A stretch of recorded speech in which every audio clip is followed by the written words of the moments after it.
এক গ্রামে ময়না নামে এক মেয়ে ছিল।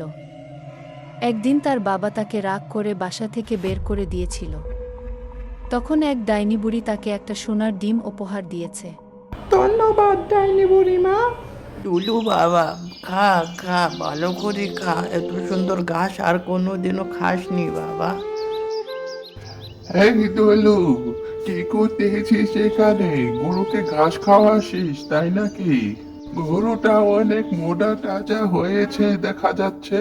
ও কর্তামশাই, আপনাদের দোয়ায় গরুটা অনেক এখন মোটা হয়ে গেছে। এই গরুটাকে কালকে হাটে নিয়ে যাব।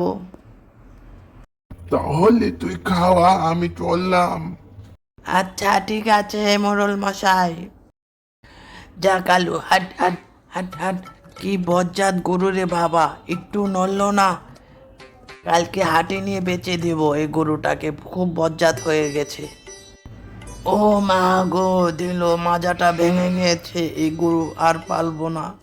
যাই, এই গরু কালকেই বেচে দিবি, বজ্জাত গরু আর রাখবো না।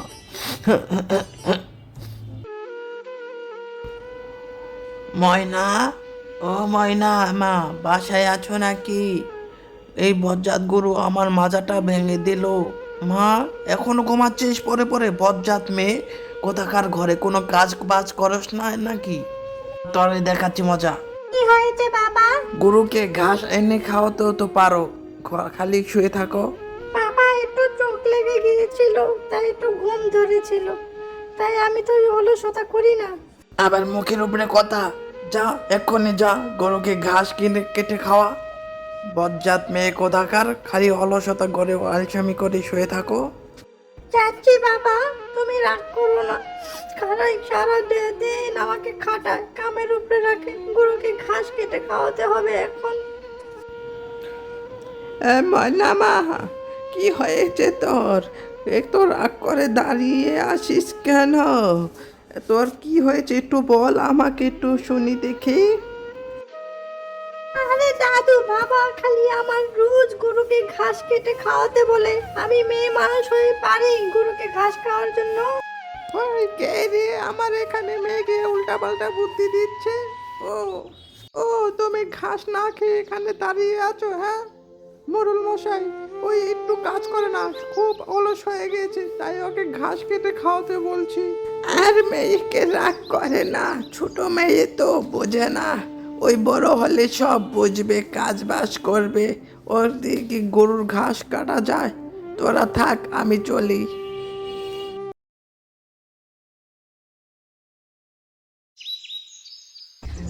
বাবা আমাকে দেখতে পারে না, আমি নাকি অলস? আমি আজ বাড়িতে বেরবো না, আমি এখানেই শুয়ে থাকবো।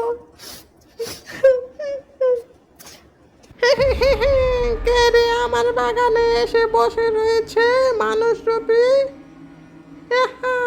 এই মেয়ে, তুই এখানে কি করিস এত রাতে আমার জঙ্গলে?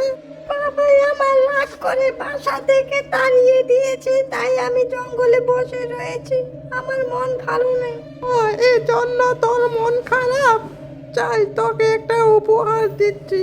এই উপহার নিয়ে তুই বাসায় চলে যা। এই নে একটা মুরগির ডিম, সোনার ডিম। আপনাকে অনেক ধন্যবাদ মা, আমি এই টিপ নিয়ে বাসায় ফিরে যাব এখন। তাহলে আমি এখন আসি, তুই সাবধানে ফিরিস বাসায়, কেমন? আজ রাগ করছি রানী, আমি চললাম বাসায়। এই দেখো বাবা, রাক্ষসী রানী আমাকে একটা সোনার ডিম দিয়েছে, এটা থেকে নাকি ছানা বের হবে, আর আমরা অনেক বড় লোক হয়ে যাব। এটা কথা কর, জায়গা পাসনি? শয়তান মেয়ে, বজ্জাত মেয়ে, কাল থেকে বাসায় ফিরিসনি, একটা ডিম নিয়ে বাসায় ফিরেছিস? যা, এক্ষুনি ঘরে ফিরে যা। আমি চললাম বাজারে, তুই রান্না বান্না করে রাখিস।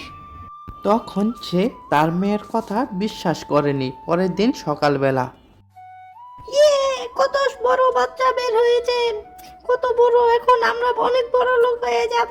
এই দেখো বাবা, দেখো, এখন একটা বড় একটা ছানা বের হয়েছে। তুমি তো বিশ্বাস করনি, এখন দেখছো কত বড় একটা মুরগির বের হয়েছে এখান থেকে।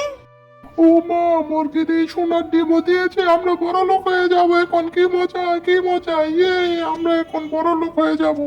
তখন তারা অনেক বড় লোক হয়ে যায়। এই নসিমন মুরগি নিয়ে তারা সুখে শান্তিতে এই ঘরে থাকতে থাকে। তো বন্ধুরা, আজকে শিখতে পেলাম এই ভিডিওর মাধ্যমে কাউকে অবহেলা করতে নেই। যে যেমন আছে তাকে তেমন থাকতে দাও, তাকে এই কর্মস্থানে থাকতে দাও। আর তোমরা এমন কার্টুন ভিডিও যদি দেখতে চাও, এই চ্যানেলটি তোমরা সাবস্ক্রাইব করে রাখো, কারণ এই চ্যানেলে সবসময় সুন্দর সুন্দর কার্টুন ভিডিও উপহার দেওয়া হয়।